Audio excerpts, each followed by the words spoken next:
Друзья, всем привет! С вами канал Observer, меня зовут Артем, и сегодня в нашем видео обзор на белорусский бинокль Yukon 12×50 VA. Поехали!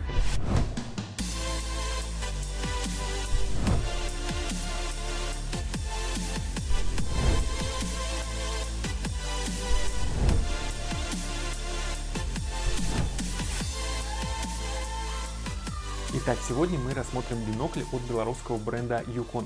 Бюджетный вариант классического полевого бинокля 12×50 WA.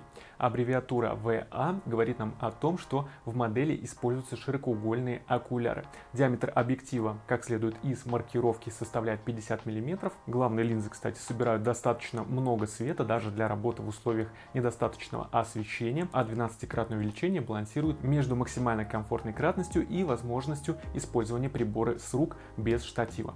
В целом интересная по характеристикам модель с неплохим качеством сборки и, что самое главное, по очень демократичной цене. На момент обзора она не превышает 6500 рублей. Вообще Yukon довольно известный на российском оптическом рынке бренд, при этом отношение любителей оптики к нему весьма неоднозначное. Мнения зачастую диаметрально противоположные, от отличной белорусские бинокли до пластиковый галимый Китай. И именно страна происхождения для многих является в общем-то решающим фактором выбора одной из этих точек зрения. Сразу оговоримся, что мы такой подход не одобряем, и в приборе нужно в первую очередь обращать внимание на его оптические качества, а не на локацию сборки. Кстати, напомним, что в Китае располагается крупнейшее на сегодня предприятие по изготовлению оптического стекла CDGM, с которым работают такие бренды как Leica, Agfa, Nikon, Canon, Fuji, Non, Panasonic и многие другие. Кроме того, в Поднебесной размещено производство многих линеек продукции большинства мировых брендов наблюдательной оптики и даже эталонного для многих Zeiss. Ну а, например, исконно китайская корпорация Sinta является на сегодня признанным лидером в бюджетном и среднем ценовом сегменте на рынке телескопов с крайне популярными у астрономов-любителей брендами Skywatcher и Celestron. Ознакомиться с честными обзорами биноклей, монокуляров, зрительных труб, телескопов и микроскопов вы можете на нашем канале. Подписывайтесь, нажимайте на кнопку колокольчик и изучайте интересные для вас материалы. Они, кстати, отсортированы по разделам для вашего удобства. Но вернемся к Yukon. Все-таки Беларусь или Китай?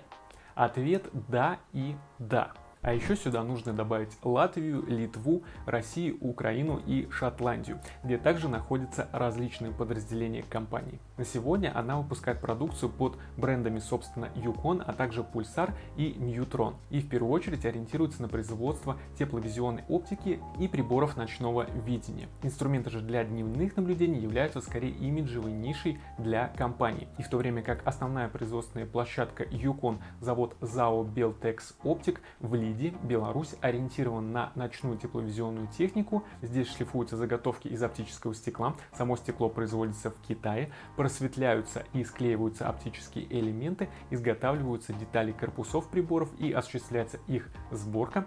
Производство уже обычных биноклей и зрительных труб размещено целиком в Поднебесной на заводе OPU Enterprise. Таким образом, конкретно герой нашего сегодняшнего обзора произведен в Китае, хотя большая часть продукции бренда все-таки имеет белорусское происхождение. А как вы относитесь к оптике Yukon?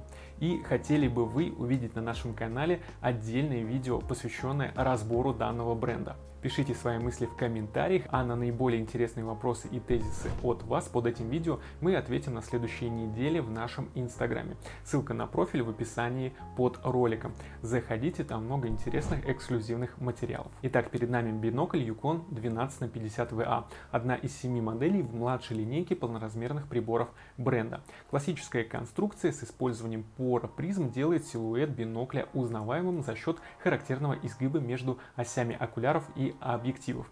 Среди плюсов такого решения большая стереоскопичность получаемого изображения, ну а минусы — крупные габариты и меньшая герметичность и ударостойкость за счет наличия внешнего подвижного окулярного моста по сравнению с более современными инструментами, использующими призмы с крышей. Бинокль поставляется в комплекте с плотным нейлоновым чехлом с наплечным ремнем, широким мягким ремешком для самого прибора, с простым креплением с помощью пластиковых карабинов, салфеткой для протирки линз, инструкцией по эксплуатации и гарантийным талоном. Срок гарантии, кстати, составляет 10 лет. Корпус прибора выполнен из пластика и покрыт нескользящим резиновым материалом с рельефными вставками, что придает биноклю большую герметичность. Он, кстати, относится к классу Fog Proof, то есть водозащищен и выдерживает работу в дождь и снег. Кроме того, прорезиненность корпуса дает также дополнительную надежность хвата руками. Центральный окулярный мост, как требующая наибольшей надежности часть, изготовлен из металла, так что в целом конструкция у модели достаточно крепкая. Здесь же нанесена маркировка с наименованием прибора, в котором зашифрованы его основные параметры. Как мы и говорили ранее, увеличение 12 крат, диаметр объектива 50 мм и наличие широкоугольных окуляров. Последний момент, кстати, достаточно спорный, потому что по сути угол обзора данного бинокля, составляющий 5,3 градуса, в общем-то не отличается от показателей моделей бюджетного сегмента прочих производителей с теми же параметрами. Например, Комс BPC 12х45 имеет угол 5,33 градуса, Nikon Akulon 12х50 5,2 градуса, Livinghook Sherman Base 5,4 градуса и так далее. То есть особой шириной поля окуляры не отличаются. Сочетание характеристик позволяет отнести бинокль к категории универсальных моделей с небольшим смещением в сторону точечных наблюдений за особо отдаленными объектами. Посудите сами. Модель имеет светосильные объективы, благодаря которым можно вести наблюдение как днем, так и в сумерках. Все-таки неплохой угол обзора, подходящий в том числе для ограниченной обзорной работы, оптимальное для работы с рук увеличение, минимальную дистанцию фокусировки всего в 5 метров, за счет чего с ним можно изучать даже близко расположенные объекты. Все это позволяет покрыть большинство возникающих перед пользователем задач. Помимо маркировки на корпусе бинокля можно найти наклейку, которая говорит нам о прочих особенностях модели. Защитных крышках объектива Eclipse с особой не теряющейся конструкцией, погодозащищенности прибора, об этом мы упомянули ранее, просветляющем покрытии True Color, обеспечивающем естественную цветопередачу и широком угле обзора. Защитные крышки Eclipse – вещь действительно достаточно полезная, так как они по сути соединены с корпусом и никогда не потеряются. Но поначалу использовать их не совсем удобно. Чтобы быстро закрывать их, требуется достаточно точно попасть краями крышки в бленду объектива, для чего нужна определенная сноровка. Оптика прибора выполнена из распространенного бюджетного стекла марки BK7 с многослойным просветляющим покрытием бордово-фиолетового цвета, наличие которого, кстати, можно подтвердить по переливам на объективах. Такое решение будет несколько уступать по контрастности получаемого изображения биноклям, использующим оптику уровня BAK4 и выше, что для искушенного пользователя может стать проблемой. Тем не менее, уровень качества картинки Yukon вполне комфортен для использования в широком кругу задач. Окуляры модели также защищают плотно держащиеся на корпусе откидные крышки. При необходимости их можно снять с бинокля. На правом окуляре находится кольцо диоптрийной коррекции в пределах плюс-минус 5 диоптрий, необходимое на тот случай, если требуется компенсация в силе зрения между левым и правым глазом. После проведения подобной подстройки под индивидуальные особенности зрения пользователя, далее можно работать только с механизмом центральной фокусировки, барабан регулировки которого находится в центре окулярного моста. Под заглушкой на окулярном мосту скрыта резьба формата 1/4 дюйма, с помощью которой через переходник, он в комплект поставки бинокля не входит, можно установить прибор на фотоштатив и вести наблюдение с большей продуктивностью за счет отсутствия такого фактора, как дрожание рук. Такая стационарная работа будет особенно актуальна в случае необходимости продолжительного взаимодействия с инструментом.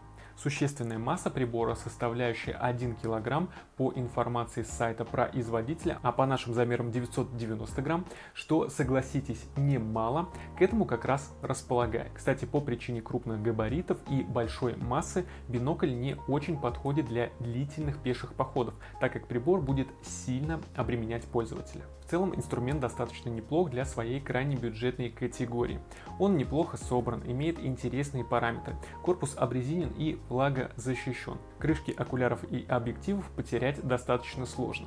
Есть, конечно, и свои недостатки, например, не самый высокий класс оптики и внушительные габариты. Также стоит отметить, что, судя по отзывам в интернете, некоторые пользователи сталкиваются с необходимостью регулировки соосности на биноклях Yukon из данной линейки. Это можно сделать самостоятельно с помощью юстировочных винтов под резиновым покрытием корпуса в области барабана фокусировки, хотя в случае возникновения подобной проблемы мы бы рекомендовали обратиться в сервисный центр. Что ж, давайте перейдем к практическому тестированию и посмотрим, на что прибор способен в деле. Пешеходный переход, на который мы смотрим, находится примерно в 190 метрах от нашей наблюдательной точки. За счет 12-кратного увеличения мы видим эту область так же, как с расстояния примерно в 16 метров, если бы мы наблюдали невооруженным глазом. Сразу отметим, что запись теста ведется на камеру, поднесенную к окуляру бинокля. Такой способ съемки, конечно же, не передает в полной мере ту картинку, которую можно увидеть глазом при непосредственной работе с прибором. Качество в некоторой степени съедается. Что можно сказать? В целом, если не иметь под рукой бинокля с оптикой классом выше, то картинка вообще-то очень неплохая. Каких-либо аберраций не замечается, поле зрения резкое на большой площади, с постепенным снижением фокуса ближе к краям, что вполне приемлемо, особенно в бюджетном ценовом сегменте. Цветопередача также корректная, но контрастности действительно несколько не хватает, из-за чего изображение кажется блекловатым и недодетализированным. В случае, если вы присматриваетесь к биноклям Yukon из данной серии, рекомендуем при возможности сравнить их со схожими по параметрам моделями со стеклом BAK 4, например, от Coms или Leeuwenhoek. Если разницы не увидите или она будет для вас несущественна, не в 1,5 раза как разница в цене, то прибор Yukon станет для вас неплохим выбором. Ну а в целом бинокль, как мы сказали ранее, достаточно универсален и подойдет для многих типов задач с небольшой оговоркой на его габариты и массу. Модель можно рекомендовать для охоты, рыбалки, туризма, наблюдений за птицами и животными. Что ж, друзья, я надеюсь, сегодняшнее видео вам понравилось. Обязательно подписывайтесь на наш канал, ставьте лайки и нажимайте на кнопку колокольчик, чтобы быть в курсе новых роликов на нем. Если у вас остались какие-то вопросы или есть что добавить к теме сегодняшнего видео, все это обязательно оставляйте в комментариях. Давайте общаться и делиться информацией. Ну а я с вами прощаюсь. Всем пока!